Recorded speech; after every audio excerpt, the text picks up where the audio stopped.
Pour les plus chanceux d'entre nous, c'est les vacances. Les beaux jours sont de retour depuis bien quelques semaines et les courses de printemps sont terminées.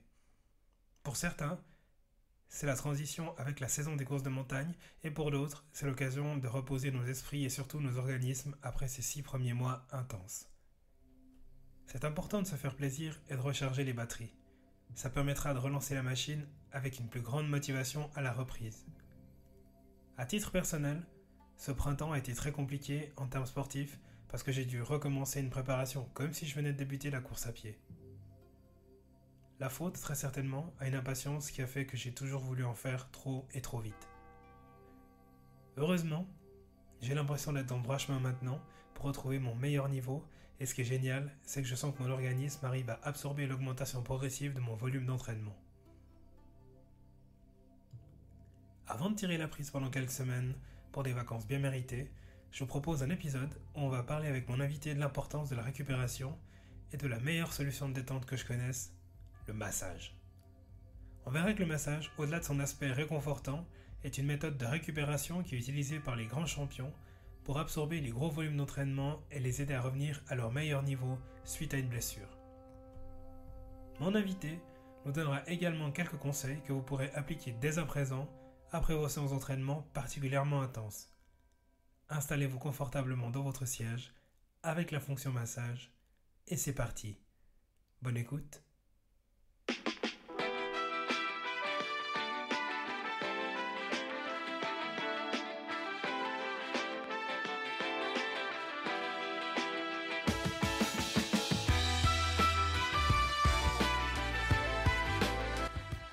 Bienvenue dans le podcast Au-delà du mur, le podcast destiné aux coureurs amateurs.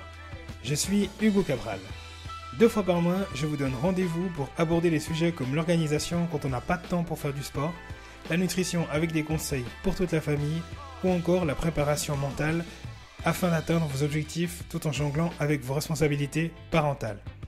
Restez à l'écoute pour des conseils pratiques et des interviews inspirantes pour vous aider à construire votre propre champion.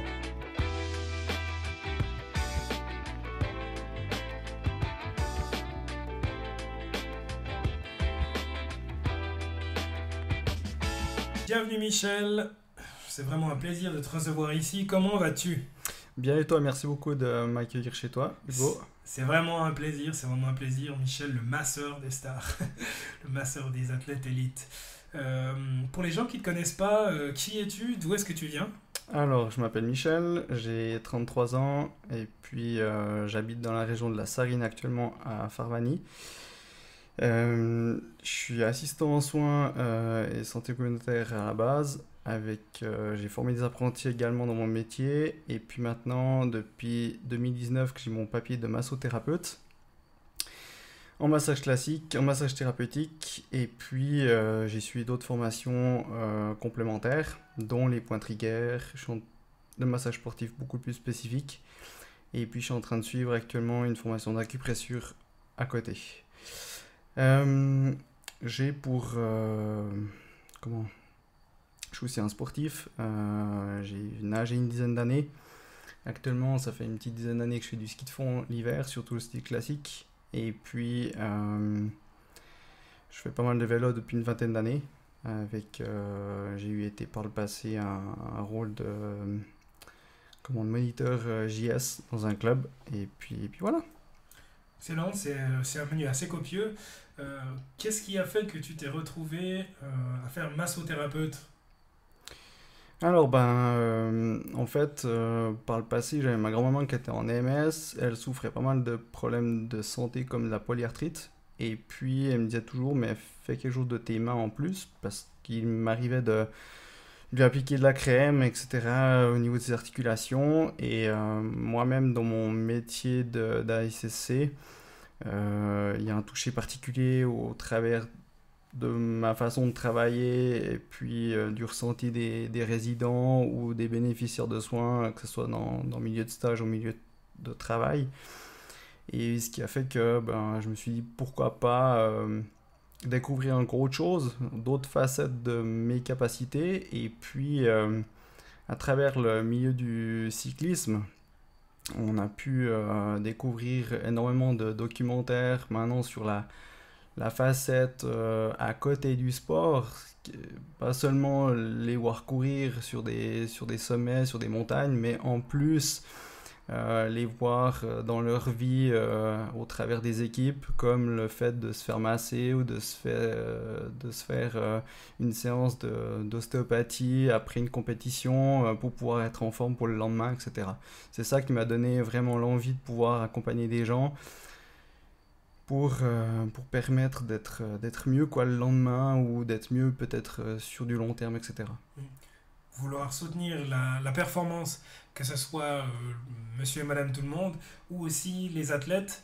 Une particularité, je dirais, chez toi, plus que chez toutes les personnes chez qui je suis allé me faire masser, c'est qu'on a l'impression qu'il y a tous les grands athlètes du canton, et certainement d'au-delà, qui viennent se faire masser chez toi. C'est quoi ton secret?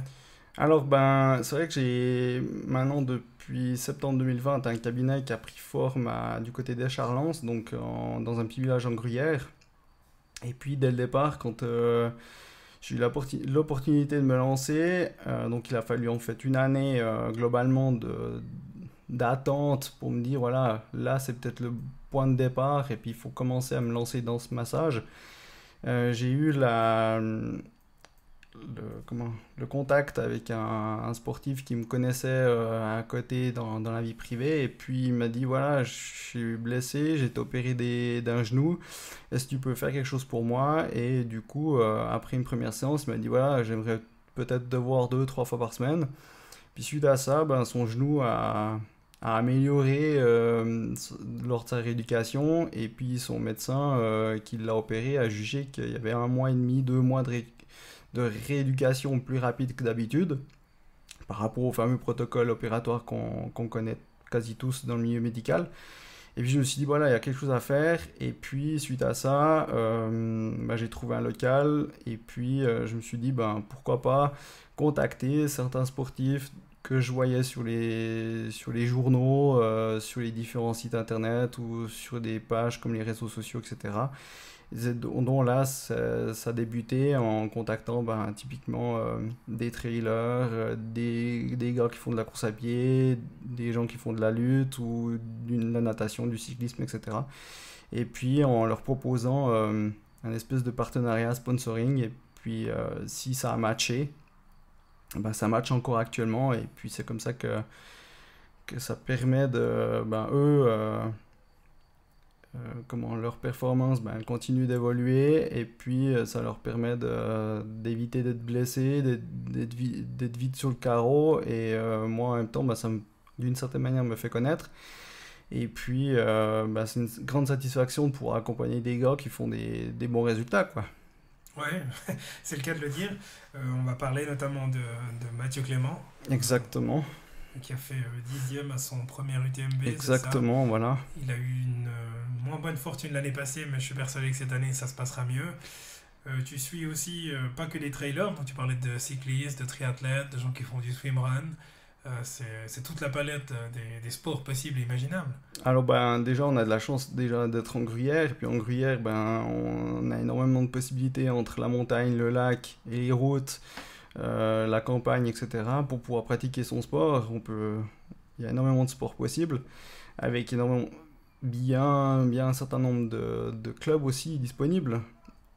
Et c'est pour ça que ben voilà, des tout petits comme dans le foot, dès l'âge de 4 5 ans, ils vont déjà sur le terrain, ils tapent un ballon, ils sont en équipe, entre copains, etc. Puis tout ça, ça donne une certaine dynamique qui fait que les gens ont envie de performer ou de faire partie de cette vie communautaire de sportifs. Et puis, c'est important, je pense, de les accompagner au mieux pour éviter ouais, d'être embêté après sur le long terme aussi.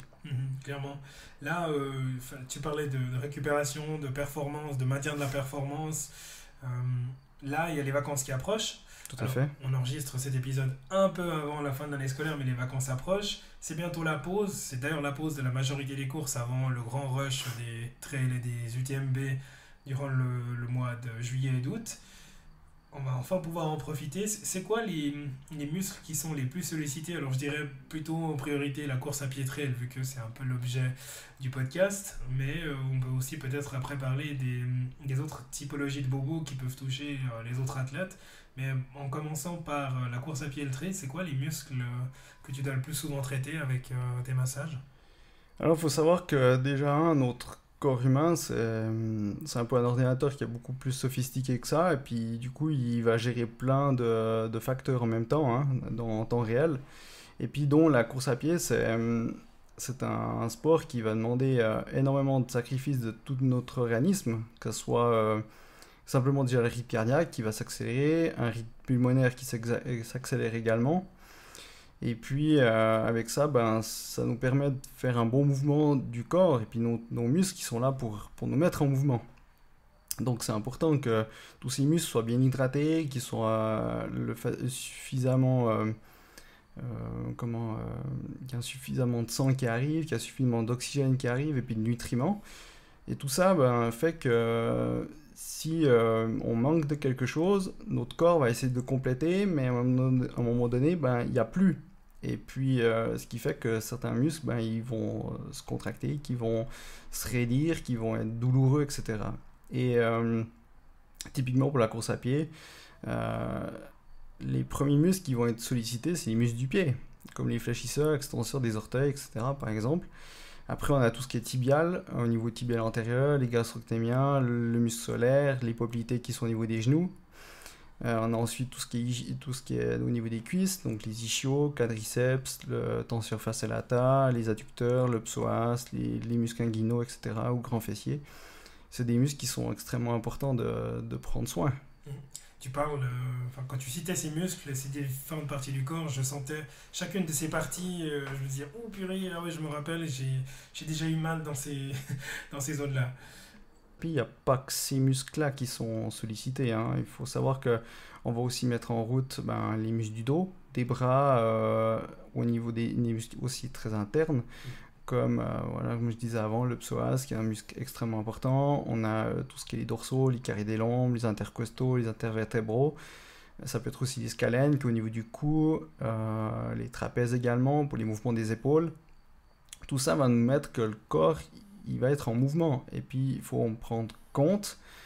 Et c'est important aussi de pouvoir reposer ce corps-là de temps en temps. Et Mhm. si on fait de la course à pied 5 fois par semaine, le repos du week-end n'est pas forcément suffisant. Mhm.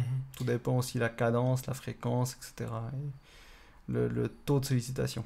Ouais, ça, c'est un message que j'imagine tu dois répéter souvent aux élites que tu as. C'est pas encore mon cas, j'en suis pas encore à 5 jours d'entraînement par semaine. Tu as cité quand même un certain nombre de parties du corps qui sont sollicitées quand on fait la course à pied. C'est vrai que c'est un sport qui sollicite énormément de parties de notre corps. Pour éviter de passer notre vie dans un cabinet de massage, il y aurait quoi comme technique d'automassage que tu pourrais nous donner là, qu'on pourrait faire justement à la maison, qui sont assez faciles? Alors déjà, dans le marché actuel, il y en a pas mal de choses qui est possible. Déjà penser à bah, typiquement aux balles d'automassage, par exemple. On a aussi les rouleaux qui aident, qu'on peut en trouver sur le marché, que ce soit sans citer les marques, mais des magasins de sport ou des petits commerces ou même des grandes surfaces. Ça, on peut en trouver. Il existe aussi des pistolets de massage. Après, il faut bien choisir aussi le matériel qu'on emploie, hein, au niveau du nombre de battements, la batterie, les embouts qui sont à disposition. Si c'est des embouts trop durs, ça risque de blesser ou surblesser le muscle, ça sert à rien de se faire mal. Après, typiquement, on peut déjà employer nos propres mains avec la paume, avec le bout des doigts. On peut faire un peu de ballottement, on peut essayer de faire des pressions légères, voire fortes. On peut essayer de faire des frictions. Et tout ça, pas forcément qu'avec nos mains simplement, mais on peut mettre un peu de lait, un peu de crème hydratante si on n'a pas d'huile de massage, ou du lait de massage si on en a, ou des crèmes chauffantes, des crèmes qui refroidissent un tout petit peu. Et puis, en général, c'est un peu instinctif, je dirais, de façon qui est la meilleure pour soi-même. Après, c'est clair qu'on peut très bien se renseigner auprès d'un massothérapeute pour avoir plus de notions et puis savoir qu'est-ce, qu'est-ce qui est mieux pour bien faire. Après, c'est clair que quand on fait un automassage avec un rouleau, l'idéal, c'est pas de vouloir rouler sur toute la jambe ou sur toute la cuisse. L'idée, c'est quand même de sentir s'il y a une zone plus spécifique ou une autre pour appuyer un petit peu plus, voire faire des allers-retours et bien bien être en conscience avec son corps. Vraiment être concentré au niveau avec son cerveau et puis être concentré sur son membre. On va pas pouvoir faire une séance de rouleau de massage avec trois enfants qui courent autour de soi et puis la télé qui tourne et Spotify, etc. Il faut vraiment être concentré sur ce qu'on fait. Aïe, du coup, je vais arrêter les rouleaux de massage. C'est un peu ma vie. Mais disons qu'on peut trouver très bien 2-3 minutes par jour ou 2-3 minutes sur une fin de journée, juste à faire ça sur le canapé par exemple, avec la balle coincée sous la fesse, par exemple si on a mal du fessier. Et puis ça peut très bien aider, et puis le lendemain on est déjà mieux. Donc c'est juste des petits détails à avoir qui fait qu'on se sentira mieux ou moins, ouais, un petit peu plus léger, tout simplement. Et au niveau du seuil de la douleur, j'ai un rouleau de massage, je suis sûr qu'il est beaucoup trop dur, mais à chaque fois que je mets les mollets dessus, ou alors la partie des fascias justement, j'ai des cuisses qui sont extrêmement dures. C'est quoi le seuil de la douleur quand tu te mets sur un rouleau de massage? On peut déjà, moi souvent ce que j'ai tendance à expliquer aux gens, c'est déjà de pouvoir commencer avec un rouleau, soit s'il est très dur, ou bien que vous avez acheté et puis que vous ne savez pas si c'est valable ou pas. Mais déjà, il faut vous renseigner auprès de professionnels. Si vous en avez un et puis qu'il n'y a que celui-là à la maison, essayez peut-être sur votre matelas de lit. C'est déjà une surface plus tendre. Du coup, le rouleau va déjà s'enfoncer dans le matelas. Ce sera aussi plus facile, plus agréable. Après, si ça devient trop mou et moins douloureux pour vous, vous pouvez essayer avec un matelas gonflable ou bien comment, un tapis de fitness. Même le tapis de fitness, vous pouvez très bien le plier en deux. Du coup, c'est un peu plus épais, c'est un peu plus molletonneux. Et puis, ce qui est important, c'est de pouvoir ressentir. Si ça fait extrêmement mal, au pire, relâchez un peu. Si c'est un peu plus simple, quitte d'appuyer un tout petit peu plus. Il faut vraiment se sentir.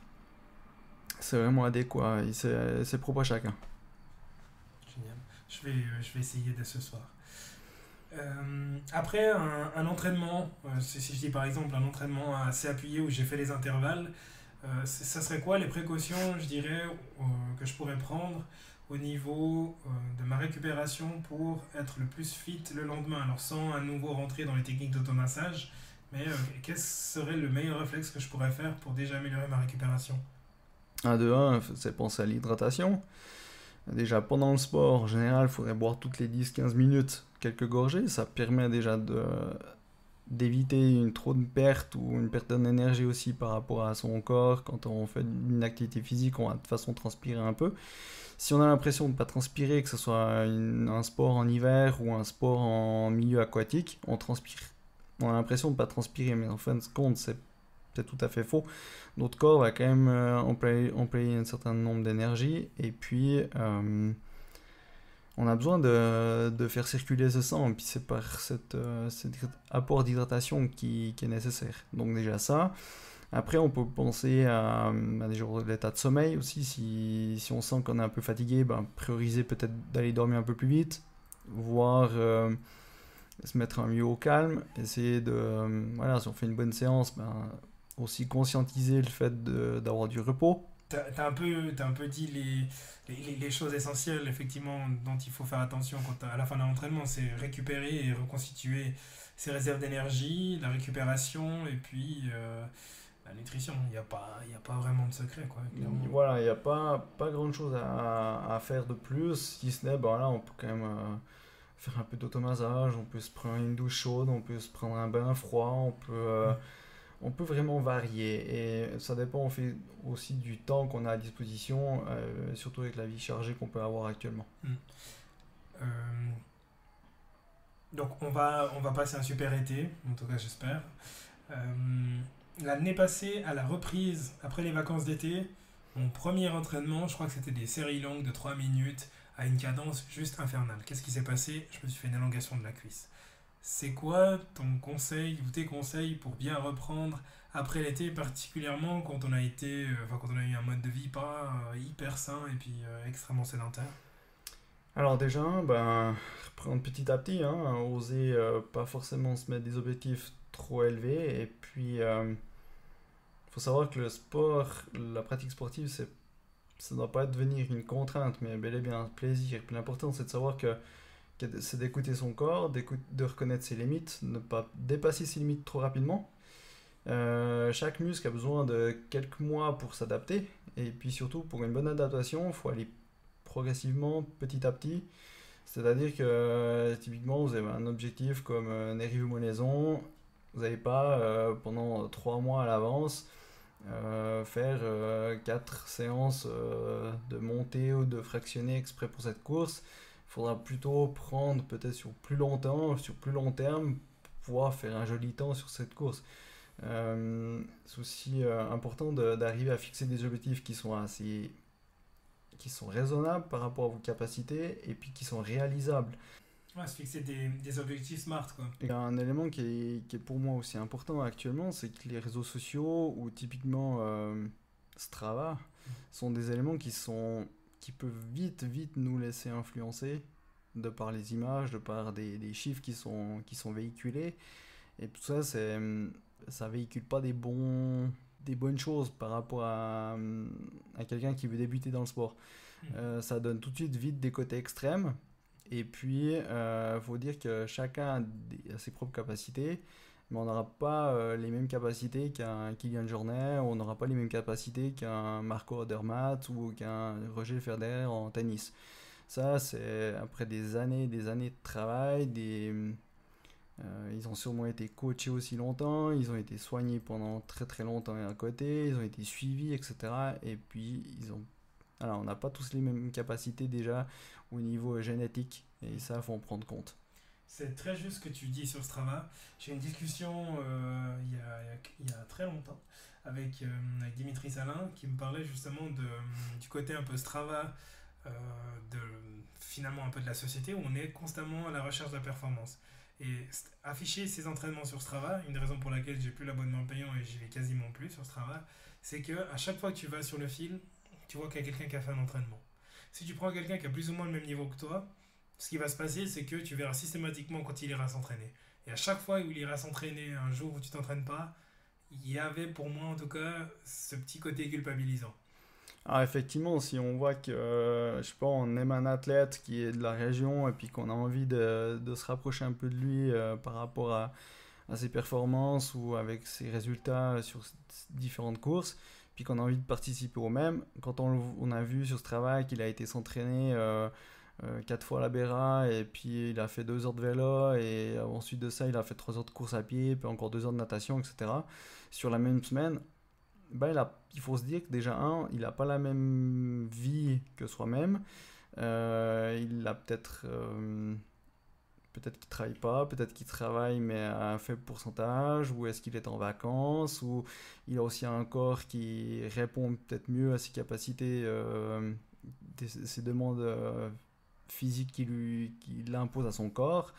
Il est aussi suivi, etc., etc. Et puis tout ça, ce travail pousse, ou en tout cas les réseaux sociaux comme Instagram, poussent un peu les gens à se surpasser quand même, mais je dirais un peu dangereusement.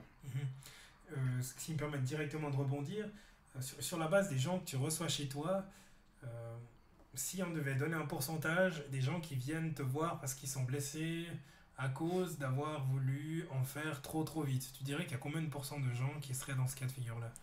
Alors déjà, ce que je remarque, c'est que le massage, c'est pas quelque chose qui fait partie des mœurs, surtout en Gruyère, voire en Suisse. C'est un peu quelque chose qui devient presque une nouvelle facette de comment se soigner, parce qu'on remarque que la médecine actuellement est en 2 vitesses. On n'a pas envie de passer des heures auprès d'un cabinet médical parce qu'on aurait peur qu'ils nous disent qu'il faut s'arrêter dans le sport, qu'il faut faire des séances de physiothérapie qui vont nous empiéter dans nos façons de s'entraîner, ou nous bloquer parce qu'il faut faire tant de séances et puis que ça va prendre du temps, etc., etc. Donc des fois, les gens préféreraient presque venir chez un massothérapeute, par exemple chez moi, et puis avoir 1 ou 2 séances de temps en temps pour essayer d'améliorer la situation, se sentir mieux, pouvoir continuer, avoir un rapport aussi de confiance, et puis chercher ce petit bénéfice qui va dire non, non, mais on peut continuer, mais il faut savoir s'écouter. Et ça, ce que je ressens aussi, c'est que les gens ont de la peine à s'écouter, ont de la peine à quitte se stopper une soirée, se dire ok, ce soir je fais pas de sport, mais je ferai autre chose. On a envie toujours de chercher, de se surpasser, de se dépasser. Et puis moi, je pense qu'on a le meilleur temps de se stopper de temps en temps pour arriver encore à mieux rebondir. Et quand on est encore mieux en forme, en général, on fait des meilleurs résultats et meilleures performances, aussi des meilleures sensations lors de notre activité sportive. À chaque fois que je reçois un invité, je les soumets à la traditionnelle et redoutable séquence sur le grill. L'idée, c'est de répondre le plus rapidement possible à 10 questions. C'est jamais vraiment bien méchant. Est-ce que tu es prêt, Michel, à passer sur le grill? Avec plaisir. C'est parti. Au-delà du mur, sur le grill.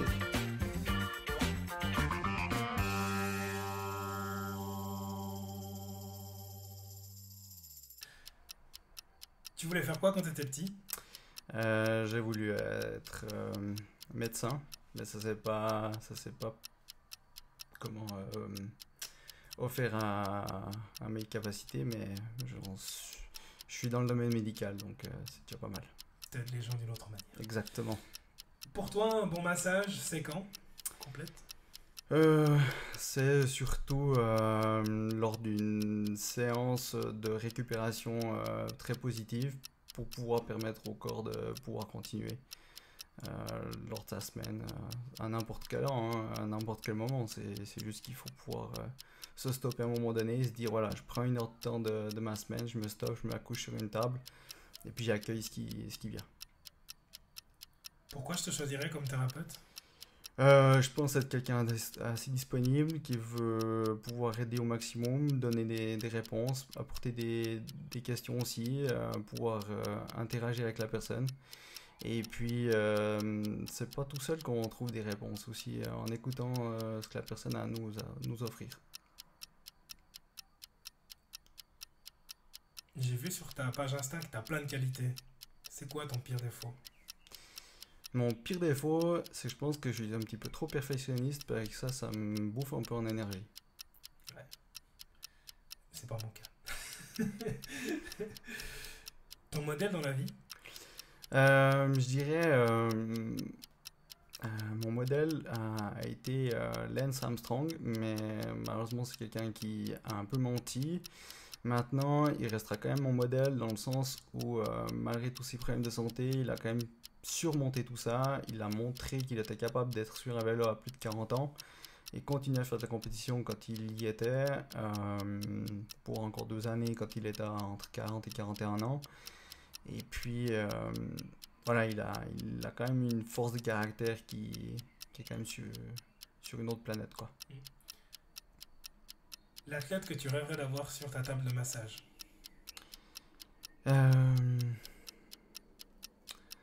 Actuellement, je dirais un très très bon cycliste. Ça pourrait être un Stefan Kung, ça pourrait être un Remco Evenepoel ou bien un Wout van Aert par exemple. Stéphane, si tu nous écoutes. Voilà. Faut du moitié-moitié ou vacherin? Plutôt moitié-moitié. Décidément. Qui va gagner le Tour de France cette année? Je pense que... comment? Le Danois... Vingegaard? Vingegaard, ouais. Je pense qu'il est reparti pour un tour. Ouais, ça sent bon. Exactement. Tu te serais posé quoi comme question à ma place?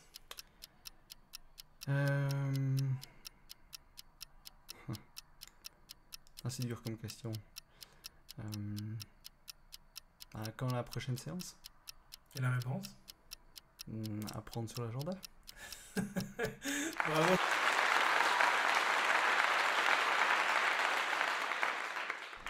J'ai beaucoup aimé la dernière question-réponse de Sur le Grill où tu parlais justement de à quand le prochain rendez-vous. Une particularité avec toi, c'est que on peut prendre rendez-vous via WhatsApp, via Instagram, ton site web et ton numéro de téléphone. T'es la seule personne qui fait ça et pourtant ça fait 3 ans que t'as démarré. C'est ça.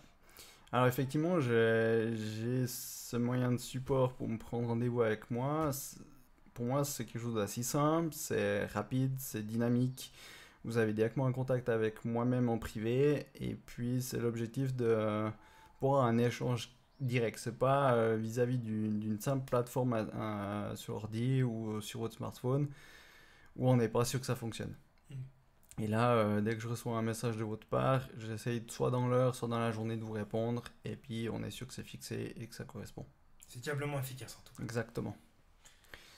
Et puis c'est aussi comme ça que moi je suis pas quelqu'un pour forcer les choses.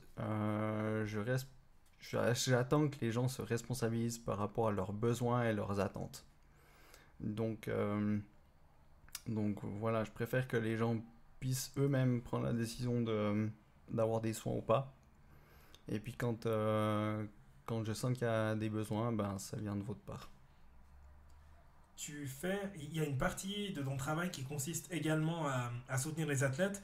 Alors, tu me disais encore en préparation de l'entretien, tu étais il y a encore quelques temps encore le soigneur officiel du FC Gumfans Sorens. Il y a aussi une partie de soutien des athlètes. Tu parlais justement au début que c'était un genre de sponsoring. C'est quoi le pourcentage de ta patientèle ou clientèle, les athlètes et puis les gens comme moi? Alors au niveau des athlètes que je soutiens, là actuellement il y en a entre 20 et voire 25 athlètes que je soutiens. C'est des personnes qui, voilà, pour réussir dans le sport, ont peut-être moins d'heures de côté professionnel au niveau travail, donc un revenu en conséquence. Et puis, c'est aussi, voilà, le sport, c'est un mode de vie qui est coûteux, qui est pas forcément évident non plus. Quand je remarque, bon là, on parlait de Mathieu Clément tout à l'heure. Mathieu Clément, c'est quelqu'un qui a pris la décision de travailler un faible pourcentage pour pouvoir favoriser son mode de vie du trail, en ayant cette chance de recevoir des soins de cette manière-là avec un certain sponsoring. Ça lui permet d'en recevoir à bon escient, au bon moment, au bon endroit. Et puis la preuve, ben, ces résultats ils fonctionnent, quoi. C'est vrai que c'est une belle reconnaissance pour toi quand même, pour le travail fait. Tu participes quand même à une cause qui est grande et puis niveau visibilité, c'est assez chouette. Exactement. Et puis du coup, ben, je suis ouvert à toute discussion, à toute possibilité. Maintenant, c'est clair que je vais rester sur un certain nombre quand même. Je ne veux pas non plus faire ma vie que ça, parce que sinon, faut que mon cabinet y tourne. Du coup, c'est vrai que la grande majorité de ma clientèle ou ma patientèle, c'est des gens qui ont tout à chacun et qui font peut-être 2 sorties de randonnée par semaine, ou qui font juste une grosse randonnée par week-end parce que la montagne, il y a le soleil, le beau paysage, etc. C'est important de prendre soin de soi à tout niveau et à tout âge. Il y a une particularité que j'adore chez toi, c'est le fait que à chaque fois que je suis venu chez toi, je suis pas venu très souvent, mais à chaque fois que je suis venu chez toi, j'ai dormi comme un bébé. J'ai l'impression qu'il y a un camion qui m'est passé dessus. T'es quelqu'un qui a le don d'appuyer là où ça fait mal, et puis de libérer les tensions musculaires.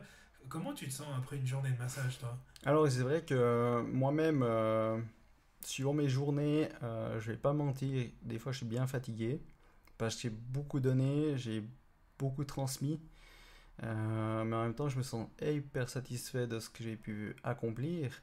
Et il y a des journées où quand il y a des sensations, du feeling qui a bien passé, ou des résultats qui sont juste extraordinaires à ressentir ou à recevoir, ben, j'ai une telle énergie que je vais pas au lit tout de suite, quoi. Okay. Et disons que ça me rebooste pour la suite. Bonne motivation. Exactement. Tu fais plusieurs types de massages. Les massages ventouses, ça fonctionne comment? Pourquoi est-ce que tu les utilises? Alors j'emploie les ventouses pour m'aider dans ma complémentarité du traitement, dans le sens où voilà, quand je sens des nœuds qui sont un peu spécifiques ou spéciales, ça me permet d'accélérer le processus de guérison, dans le sens où c'est un peu plus oxygéné. Et puis ça aide aussi à relâcher beaucoup plus vite. Donc j'ai différentes méthodes entre des ventouses en plastique dur, des ventouses en silicone, les selles en silicone me permettent un petit peu plus d'être adaptées en fonction de votre morphologie, de votre corps, du membre, et puis de travailler encore un peu avec précision. Et puis j'essaie aussi d'adapter l'emploi de ce matériel-là en fonction de vos douleurs, de votre perception en fait du moment. Et dans les autres types de massages, tu parlais aussi des massages trigger point. Qu'est-ce que c'est? Les trigger points, il faut savoir que c'est des nœuds qui se forment à l'intérieur du muscle. Et puis le muscle, c'est un peu comme une corde de montagne. Et à un moment donné, c'est là que le muscle il fait que de contracter, décontracter, contracter, décontracter sans arrêt. Et puis tout d'un coup, il va un petit peu serrer d'une certaine manière. Et ce nœud, au final, c'est un peu une contracture. Et c'est des fois très faible, mais ça peut être un point qui est là, qui va vous prendre, qui va éviter que vous puissiez faire trop de mouvements, typiquement au niveau de la nuque, si vous avez un point trigger au niveau du trapèze. Et puis en traitant un petit peu ce nœud, en essayant d'aplanir ce muscle, d'essayer de le régénérer d'une certaine manière, de lui permettre d'avoir à nouveau un peu plus de sang frais, d'avoir cet oxygène, des nutriments qui arrivent, de le ramollir d'une certaine manière, votre mouvement après il sera beaucoup plus fluide et beaucoup plus facile à le produire. Et pour quelqu'un alors actuellement je cours pas énormément, mais pour quelqu'un qui fait 3 entraînements par semaine, pas alors un plus intense que les autres, ça serait quoi alors, la préconisation, la recommandation d'expert que tu ferais au niveau du massage? À quelle fréquence est-ce qu'il faudrait se faire masser? Alors, toute personne pourrait se faire masser dans ce cas-là une fois par mois ou une fois toutes les 3-4 semaines, je dirais, pour déjà venir récupérer par rapport à sa vie quotidienne, par rapport à son sport, par rapport à son rythme de vie. Après, c'est clair que s'il a tout d'un coup un objectif de courir typiquement le Groupe Tour, qui est bientôt une course qui aura lieu cet été, pourquoi pas faire une séance avant la compétition, voire une ou deux séances avant de mettre le dossard, ce qui permettrait d'avoir un peu ce reset, ce refresh pour se sentir bien léger, bien prêt dans ses baskets pour pouvoir courir. C'est une bonne suggestion. Exactement. On va. C'est aussi un massage va permettre aussi d'éviter de se sentir douloureux, de se sentir lourd, d'avoir des douleurs, de former des blessures. Et puis le muscle il a besoin de pouvoir être élastique, de pouvoir bouger, de pouvoir vivre. Et puis si avec de la surcharge, à un moment donné, le muscle est compressé et puis il va moins vivre correctement. Oui, clairement. Comme pour un massage, tu vas éteindre gentiment la table de massage qui était chaude et elle va se refroidir, ce qui nous permet un peu de ressortir de l'ambiance un peu cosy dans laquelle on était, pour que tu nous parles de tes prochaines actualités, de ces actualités du moment. Qu'est-ce que tu nous prépares? L'idée c'est de pouvoir continuer mes formations de perfectionnement, pour pouvoir continuer à vous apporter suffisamment de réponses. Tout en restant basé quand même sur du massage thérapeutique et sportif.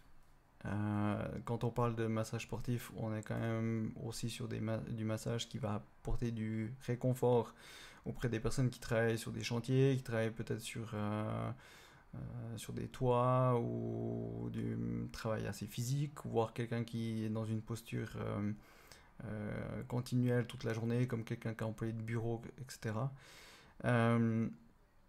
Et puis, par la suite, c'est de continuer à faire tourner le cabinet pour vous accueillir au plus nombreux et puis être encore plus attentif à vos besoins. C'est un magnifique vœu, ça, c'est hyper gentil. Toujours dans la générosité, alors je retrouve là du coup générosité et bienveillance, tes qualités que tu affiches sur le site internet. Oublie pas de penser à toi quand même. Pour te contacter, on en a indirectement parlé un peu avant, mais c'est quoi les points d'entrée pour contacter Michel Morand Massage? Alors, première chose, vous pouvez aller sur mon compte Instagram, donc Michel Morand Massage. Après, avec mon numéro de téléphone lié par WhatsApp, par exemple, tout simplement, c'est peut-être les premiers canaux simples pour pouvoir me contacter. Et puis je vous répondrai dès que possible. Je te remercie beaucoup d'être passé nous voir, Michel. Merci beaucoup à toi de m'avoir reçu. Avec grand plaisir. Je te souhaite un bel été et puis on se retrouve à bientôt. Mais oui, au plaisir. Ciao. Bel été.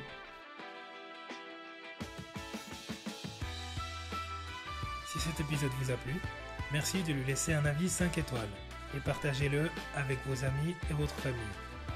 Me laisser un commentaire, c'est m'offrir l'occasion de m'améliorer pour continuer à être écouté par vous. D'ici la publication du prochain épisode, vous pouvez retrouver mes aventures sur le compte Instagram podcast Au-delà du mur. Portez-vous bien, allez à très vite, ciao.